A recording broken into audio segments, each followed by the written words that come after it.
Hello, എല്ലാവർക്കും പുതിയൊരു വീഡിയോയിലേക്ക് സ്വാഗതം. എല്ലാവരും സുഖമായിട്ടിരിക്കുന്നു എന്ന് വിചാരിക്കുന്നു. ഇന്ന് ചെറിയൊരു കുക്കിംഗ് വീഡിയോ ആണ്. മലയാളികൾക്ക് എല്ലാവർക്കും ഭയങ്കര ഇഷ്ടമുള്ളൊരു സംഭവമായിരിക്കും കപ്പ. പക്ഷേ എനിക്ക് കപ്പയോട് അത്ര താല്പര്യമില്ല കേട്ടോ. കപ്പയേക്കാൾ എനിക്കിഷ്ടം ചക്കയാണ്. എന്നാൽ അമ്മ ഉണ്ടാക്കുന്ന ഈ ഒരു കപ്പപ്പുഴുക്ക് അതെനിക്ക് ഭയങ്കര ഇഷ്ടമാണ്. ഭയങ്കര സിമ്പിളായിട്ടാണ് ഉണ്ടാക്കുന്നത്, പക്ഷെ നല്ല ടേസ്റ്റുമാണ്.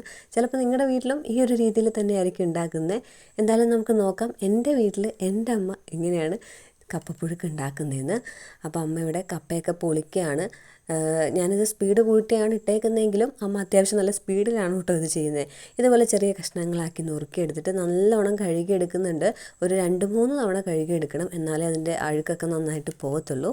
ഇനി വേവിക്കാൻ വെക്കുകയാണ്. വെള്ളം ഒഴിച്ച് മഞ്ഞൾപ്പൊടി ഇട്ടിട്ടാണ് വേവിക്കാൻ വെക്കുന്നത്. ഉപ്പ് നമ്മളിപ്പോൾ ചേർക്കുന്നില്ല, ജസ്റ്റ് ഒരു തിളച്ച് വരുമ്പോഴാണ് നമ്മൾ ഉപ്പ് ചേർക്കുന്നത്. ആ സമയം ഇവിടെ അരപ്പരയ്ക്കാനുള്ള പരിപാടിയിലാണ്. കല്ലിൽ അരയ്ക്കുന്നതാണ് സ്വാദ്, പക്ഷേ അമ്മയ്ക്ക് മടിയായത് കാരണം തൽക്കാലം ഇപ്പോൾ മിക്സിയിലാണ് അരയ്ക്കുന്നത്.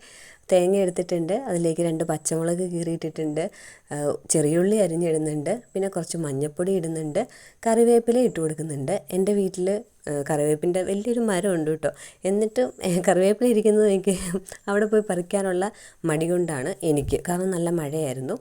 ഇനി അമ്മ അത് അരയ്ക്കുകയാണ്. കുറച്ച് വെള്ളം ചേർത്തിട്ട് ഒന്ന് അരച്ചെടുക്കുകയാണ്. അപ്പോൾ കല്ലേലിട്ട് നമ്മൾ അരയ്ക്കുന്ന സമയത്ത് ഒരുപാട് ഇങ്ങനെ അരച്ചെടുക്കാറില്ല, ഒന്ന് ഒതുക്കി എടുക്കാറുള്ളൂ. മിക്സിയുടെ ജാറിലിട്ട് അരയ്ക്കുമ്പോൾ കുറച്ചൊന്ന് നന്നായിട്ട് അരച്ചെടുക്കാറുണ്ട് കേട്ടോ. അതാണ് ഒരു ഡിഫറൻസ്. അപ്പോൾ രണ്ടിനും ഒരേ ടേസ്റ്റ് ആയിരിക്കും, എന്നാലും എന്തോ ചെറിയൊരു ഡിഫറൻസ് ഉണ്ടാവാറുണ്ട്. അപ്പോഴേക്കും നമ്മുടെ കപ്പ ഇവിടെ വെന്തിട്ടുണ്ട്. നമ്മൾ ഉപ്പൊക്കെ ചേർത്തിട്ടുണ്ടായിരുന്നു കേട്ടോ ഇടയ്ക്ക്. എന്നിട്ട് അതിലേക്ക് ആ അരപ്പും കൂടെ അങ്ങ് ഇട്ട് കൊടുത്ത് എല്ലാം കൂടെ അങ്ങ് മിക്സ് ചെയ്തെടുക്കുകയാണ്. ഭയങ്കര സിമ്പിളല്ലേ? അപ്പോൾ ഇങ്ങനെ തന്നെ ആയിരിക്കും നിങ്ങളുടെ വീട്ടിൽ. ഇനി എന്തെങ്കിലും ഡിഫറൻസ് ഉണ്ടെങ്കിൽ പറയണം കേട്ടോ. അപ്പോൾ നമുക്കതും ട്രൈ ചെയ്ത് നോക്കാം.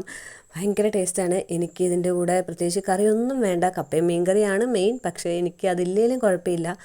ഞാൻ മീൻ വറുത്തത് ജസ്റ്റ് ഒന്ന് വെച്ചു എന്നേ ഉള്ളൂ. അതും ഇല്ലെങ്കിലും എനിക്ക് കുഴപ്പമില്ല. അത്രയ്ക്ക് ടേസ്റ്റാണ് ഇതിങ്ങനെ ചൂടോടെ കഴിക്കാൻ വേണ്ടിയിട്ട്. അപ്പോൾ നിങ്ങളുടെ വീട്ടിൽ ഇങ്ങനെയാണോ ഉണ്ടാക്കുന്നതെന്നൊന്ന് പറയണം കേട്ടോ. വീഡിയോ ഇഷ്ടപ്പെട്ടെങ്കിൽ ലൈക്ക് ചെയ്യുക, ഷെയർ ചെയ്യുക, കമൻറ്റ് ചെയ്യുക, ചാനൽ സബ്സ്ക്രൈബ് ചെയ്യുക. പുതിയ വീഡിയോ ആയിട്ട് ഉടനെ തന്നെ കാണാം. ടാറ്റാ, ബൈ ബൈ, സീ യു.